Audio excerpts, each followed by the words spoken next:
So let's move on to maybe part of the PR push recently for the palace is to try to get Camilla in a bit of a better light here, and says Queen Camilla harbored major secret during heartbreaking visit. So this is part of a big Newsweek cover written by Jack Royston. It's called Queen Camilla on Her Majesty's Public Service. So this is sort of like very unexpected. This actually just came up today. So you could say this is even breaking news here. That she is getting this sort of cover is a really big surprise, but it could be that the impact of that popularity poll that we have that was shared with the Daily Mail, they might have commissioned it, I can't quite remember, shows that Camilla is aware that she has a likability problem in the States and she's trying to amend it any way she can. And so, number one, good for her. That's a good way to go. But shall also see how effective this is. But I did think this was a really sweet story. So it said Queen Camilla visited a cancer charity, secretly knowing King Charles III had the disease before it was publicly known and could not show the slightest flicker of vulnerability, and aid told Newsweek. So I think this was very much connected between the palace and Jack Royston and the Newsweek outlet, because Newsweek is an American publication. They have an international side too, but they're like, okay, let's share this, I think, story that everybody can appreciate and I think connect to in many ways. Is that you know something about a family member and you have to go in and acting like nothing's wrong, like your grandmother is sick, or your parent is going through cancer, or your child has this big issue at school or something, and so you have to they'll go into professional situations and not let it totally show on your face. So this was very much keep calm and carry on, and I thought that was really, I think, like important thing to highlight. It says the first days after Charles was diagnosed, but before the public announcement of his cancer, held major emotional challenges for the queen, who could not show the world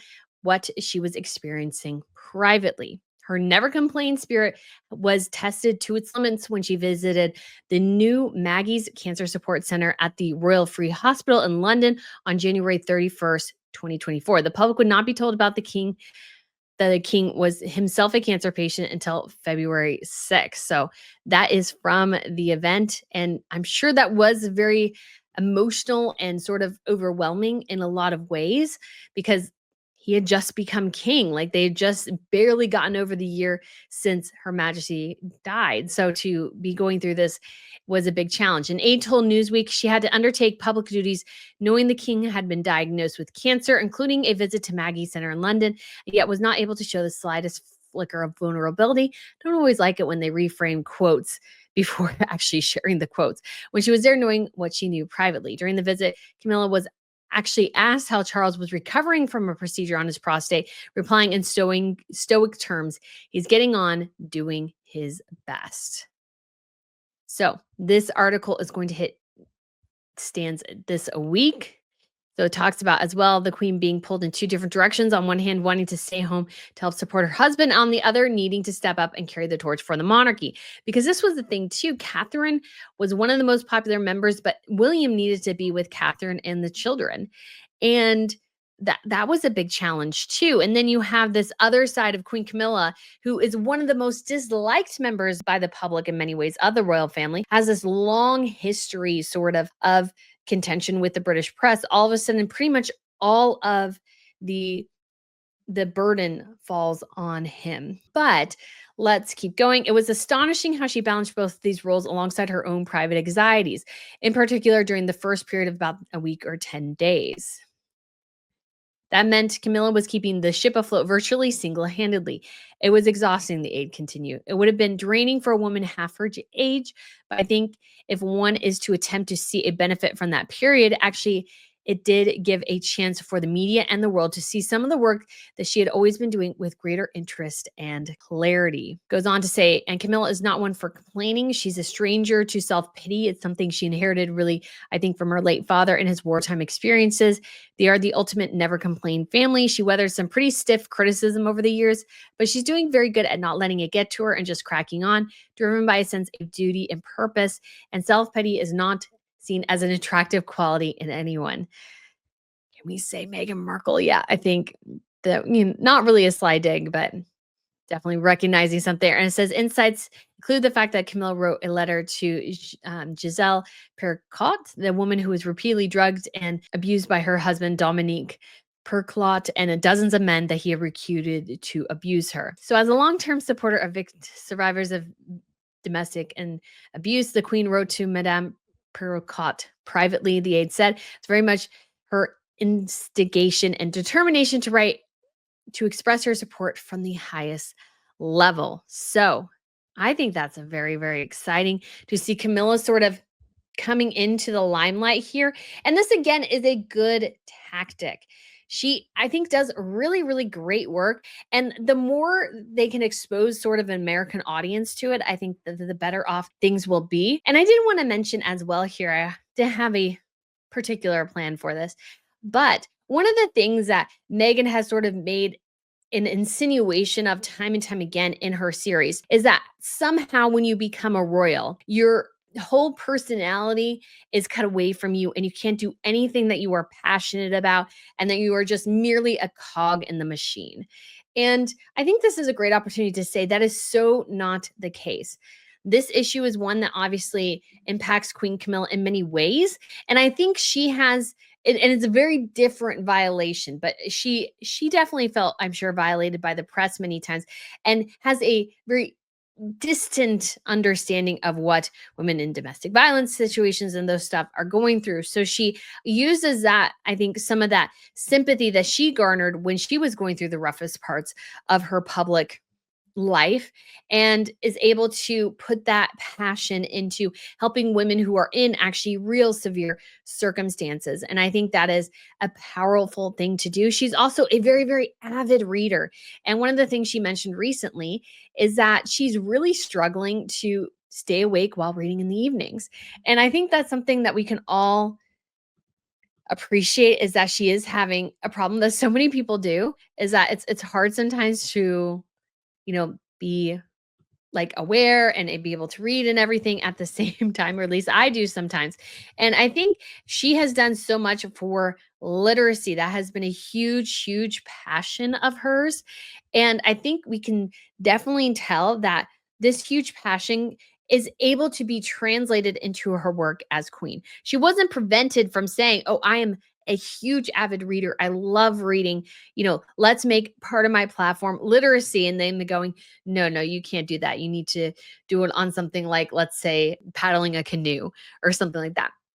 No, they were able to carve out a role where her personal interests were aligned with those of her queenly duties, or when she started out, the Duchess of Cornwall duties.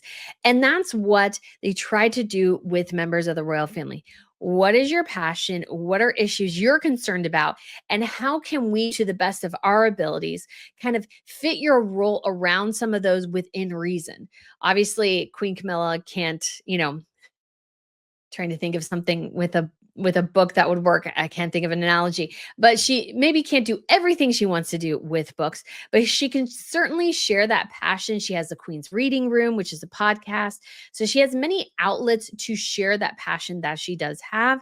King Charles has, a variety of passions. He's very into the environment, like way before the rest of the world sort of caught on to that issue. He was advocating for it.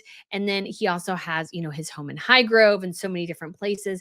And obviously the King's, or used to be the Princess Trust, now the King's Trust. So Charles has been able to sort of utilize his own interests, although I think a lot of them do kind of, you know, because it has been his job his whole life, they do intersect.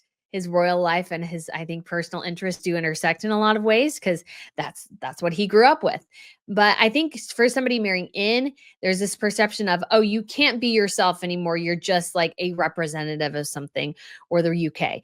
And that's not true. With Catherine, she has a keen interest in photography, and we've seen that exemplified in a variety of different ways. And then we also have Prince William is, like his father, very passionate about the environment. And so he has been able to utilize that passion to create the Earthshot Prize. And he has been trying to lay the groundwork for different things to have a great impact. And then we also have, of course, homewards as well, which there was a big movement on that. He was able to sort of facilitate this sort of deal where somebody's helping invest in homewards up to 50 million pounds. And so he has been able to utilize this passion that has been around since his mother into a great role within the royal. And then Erica said as well, thank you so much again for the super chat. It's because Meghan can only do what interests her. Yes. And Carol said as well, Catherine used art in supporting kids for the art room therapy. She has a degree, I think, in art history, I believe it is. And so you are able to take your passions and make that part of your royal role. I always think what sort of Meghan had an issue with, and I'm not trying to get into Harry and Meghan, but it's just such an apt comparison because people think it's true that if you become a royal, you're devoid of personality all of a sudden. No, no, no. Instead, the reality does tell us that when it comes to at least royals, they are able to exercise their passions. But I think what Meghan's issue was is that she couldn't use her passion in order to make money. Because as a royal, you are supplemented your income by the crown estate to a certain extent. And then, but mostly by the Duchy of Cornwall in Harry and Meghan's instance. And she couldn't utilize her passion for cooking, if there is such a thing really, into a profit-making enterprise. And I think that was her issue. And I think that reflects how everything she wanted to do was to make money. Whereas royals say, we have this passion. We know we are supplemented by the apparatus of the monarchy, but we are able to support and share our love of different things with the public and hopefully get them passionate about it too. And I think that's a very healthy way to look at it. I think Meghan came at it from a purely I think very much a selfish perspective. And I think we see that reflected in how her public image went.